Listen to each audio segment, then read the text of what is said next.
पराजय हुई। यानी रूस की आंतरिक स्थिति इतनी कमजोर हो गई थी कि वह जब रूस बाल्कन से युद्ध लड़ा तो बाल्कन से उसकी हार हो गई। फिर उसके बाद क्रीमिया से युद्ध हुआ तो क्रीमिया से हार हो गई। फिर उसके बाद जापान से रूस लड़ा तो उसमें भी रूस की हार हो गई। हम लोग समझेंगे कि 1917 ईस्वी की रूसी क्रांति के क्या कारण थे।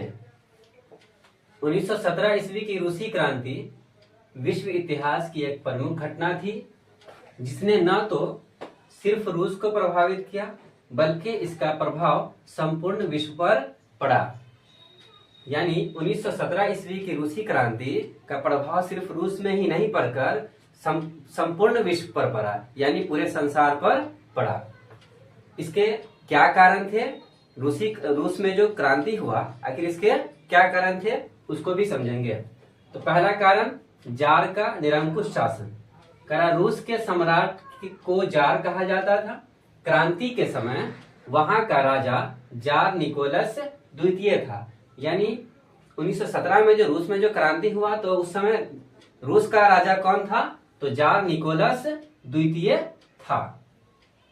वह स्वेच्छाचारी एवं निरंकुश था, यानी वह किसी का नहीं सुनता था, जो उसके मन में आता था वही करता था, जिससे वहां के जनता की स्थिति बिगड़ती जा रही थी। यानी रूस में जो जनता थे, वहां के जो लोग थे, वहां की स्थिति बिगड़ती जा रही थी और जनता ने क्रांति कर दिया। दूसरा कारण आर्थिक कारण था। रूसी किसान कर्ज, कर तथा लगान के बोझ में दबे हुए थे, लगे हुए थे। तो वहीं मजदूरों की स्थिति भी ठीक नहीं थी, जो क्रांति को शुरू करने में एक कारक बनी। ये था दूसरा कारण। तीसरा कारण है बौद्धिक जागरण।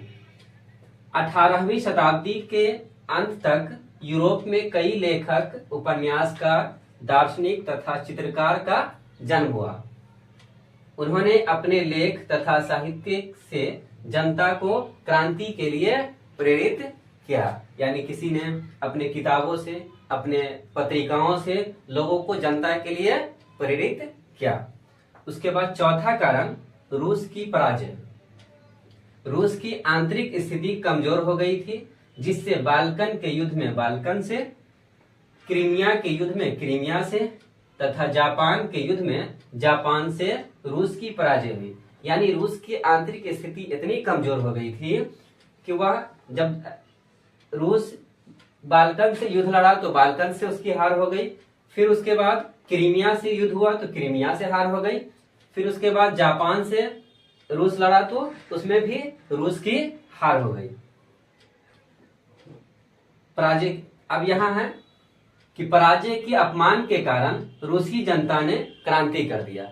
अब रूस की जनता ये सोचने लगा कि हमारे देश की स्थिति इतनी कमजोर हो गई है कि जिससे हम लड़ते हैं उससे हम लोगों की हार हो जाती है। तो ये सब देखते हुए वहां के लोगों ने क्रांति कर दिया। इन सभी कारणों के अलावा कई ऐसे कारण थे जिसने रूसी क्रांति को बढ़ावा दिया।